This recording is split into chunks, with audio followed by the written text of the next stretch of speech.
Welcome to our next installment on how things work, and in today's segment we're going to be talking about the hotly debated topic of whether to put nitrogen in your tires or not.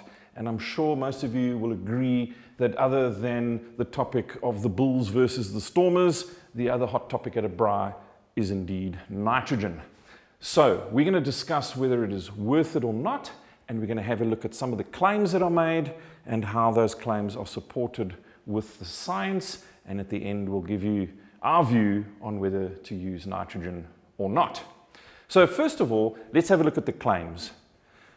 The first claim is that tires will last longer. The second is that there will be better handling from the tires. And the third is that there are additional safety benefits by having nitrogen in your tires. And the way that these are explained is in terms of the following. So the first claim is that tires will run cooler if you've got nitrogen in.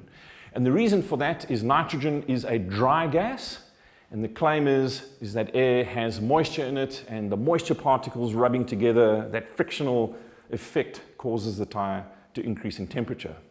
I challenge that because I think what really causes temperature in a tire is actually from the flexing of the tire wall itself, as well as whenever you're braking, there's a lot of heat that's dissipated from your discs and your drums that go straight into the tire itself. The second thing is that tires with nitrogen won't catch fire. Now they're technically correct because nitrogen is an inert gas. It doesn't combust. But have you ever seen a car with a tire that spontaneously combusts on the highway? Nor have I. And where this does work, though, is on aircraft, because an aircraft does have nitrogen in its tires, and it needs it because it's landing at nearly 300 kilometers an hour. So there's a lot of energy that is dissipated in the form of heat through the brakes on those aircraft tires, and you don't want to have any oxygen there because there is a chance that on an aircraft your tires will catch fire. But we're not driving aircraft, so on that point as well, I think it's a little bit over the top to make that claim. The third claim is that nitrogen does not fluctuate in pressure if there's changes in temperature. So the logic here is that if the temperature goes up, your tire pressure is going to go up if you've got air in, but with nitrogen it's going to remain the same. Now on a very, very, very small scale, that is correct. Nitrogen has a smaller change in volume relative to, let's say, oxygen, but it is such a small effect that it is unmeasurable, in fact, on a car tire. So this is really only applicable when they used tires on spacecraft like the shuttle. And again, we're not flying the shuttle, so we don't have to worry about it on our car tires. The fourth claim is that the tire won't suffer oxidisation at the hands of moisture content in air, for example, because nitrogen, as we've already said, is a dry gas. Now that might well be true for the interior of the tire, but what about the external part of the tire, which is exposed to all the elements, which are much harsher than the conditions that we find inside the tire? So we've got a lot of moisture externally that the tire is facing. Plus, what about the UV from the sunlight that is also affecting the external part of the tire? So once again, while it might technically be correct, in practical terms, not really applicable. The last one that I'm going to talk to is that the tire retains pressure better than if you pump it up with air. Now that's based on the following. A nitrogen molecule is bigger than, for example, an oxygen molecule.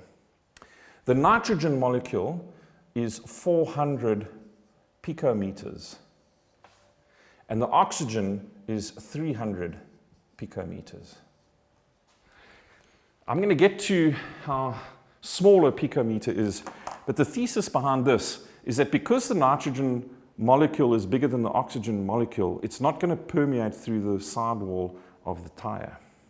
Well, I've got a problem with that because let's have a look at how small a picometer is. 1 picometer is a trillionth of a meter. So this is 400 trillionths of a meter versus 300 trillionths of a meter. I promise you, there's other things on a tire that have much bigger opportunities for both nitrogen and oxygen molecules to escape through. One is the seat of your valve, and the second is the seal on the tire's beading itself. And maybe if the tire's old and it's been exposed to UV light, there's some cracks in the sidewall, and in that case, both nitrogen and oxygen will escape out there. So I really don't buy that as a reasonable explanation as to why tires will retain pressure. The reality is that whether you've got nitrogen in your tires or you've got standard air in your tires, both times you need to regularly check your tire pressures. But I think the thing that really seals the deal for me is if we have a look at a carcass of a tire itself. So here's an empty tire. It's not on our wheel yet. It's just standing here. What's in here as it stands? Well, it's just air. It's over here.